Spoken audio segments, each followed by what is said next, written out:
The British Empire in 19th century India projected an image of absolute control. They laid thousands of miles of steel across the subcontinent, replacing the chaotic wilderness with straight lines, timetables, and iron bridges. But away from the capital, on the isolated fringes of the Raj, that projection of control was cracking. Officers stationed in remote outposts during the relentless monsoon season were reporting severe psychological breakdowns, plagued by hallucinations and a crushing terror of the jungle. To explain these mental collapses, the colonial medical establishment pointed to a theory known as cerebral softening. The prevailing belief was that intense tropical heat could physically penetrate a European skull, baking the brain and melting a soldier's neural pathways. For the British High Command, this diagnosis was incredibly convenient. Whenever an officer reported seeing impossible things in the brush, the military didn't have to entertain the idea that the local folklore might be real. They simply treated the officer's fear as a biological sickness, a symptom of the climate. This clinical confidence drew a strict perimeter around what the British were willing to acknowledge, creating a silent zone at the very edge of the jungle, where colonial science ceased to function. Captain Edward Hale was one of those officers, stationed far from civilization, commanding a remote outpost while trying to maintain his sanity against the endless drumming of the monsoon rains. To cope with the sleepless nights, Hale turned to the ethnographic accounts compiled by Major General William Slimman. He desperately read through document local customs, hoping to categorize and make sense of the untamed environment outside his window.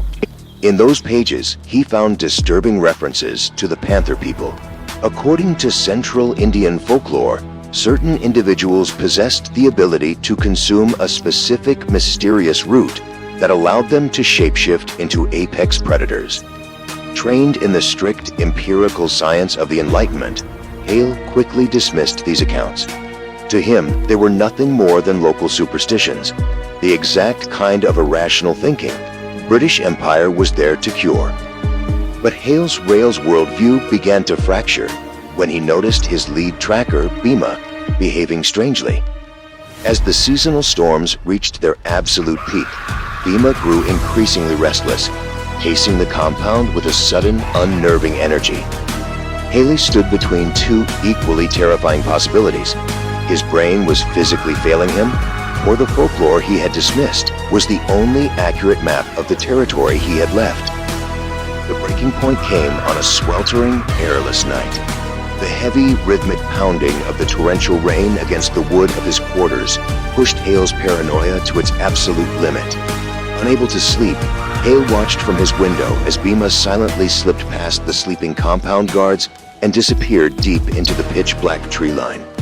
Driven by strict military duty and an overwhelming sense of suspicion, Hale grabbed his service revolver, lit a brass lantern, and followed his tracker into the dark.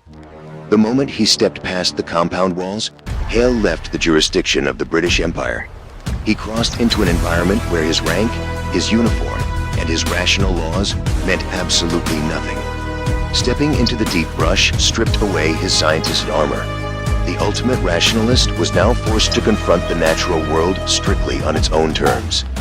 Deep in the brush, Hale's lantern illuminated his first discovery. Bhima's clothes were discarded on the wet ground, lying next to a strange, dark, uprooted plant. Then the air shifted.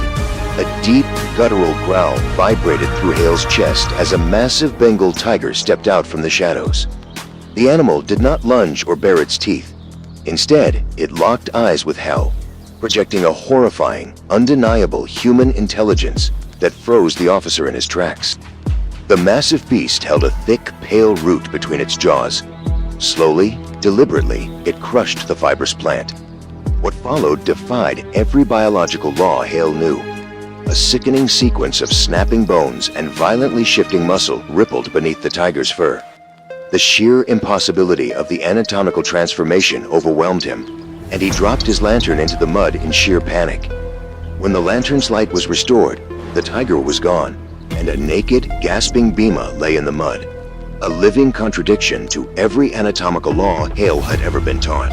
A dead silence and a suffocating dread settled between the two men as they walked back to the fortified safety of the compound. As a disciplined military officer, Hale's strict duty was to file a report detailing every anomaly he encountered to his superiors in Calcutta. But he knew exactly what the rational establishment would do with the truth. If he wrote down that his tracker shapeshifted into a tiger, the medical board would instantly diagnose him with cerebral softening, strip him of his command, and lock him in an asylum to protect the Empire's reputation. The core institutional mandate of the British Raj was absolute order. The Empire simply could not allow monsters to exist within its borders, because acknowledging them meant admitting there were forces they could never govern. Faced with professional ruin, Hale made a desperate choice to sanitize the official record. He submitted a government dispatch that left the terrifying events of that night completely blank. But he couldn't erase what he saw.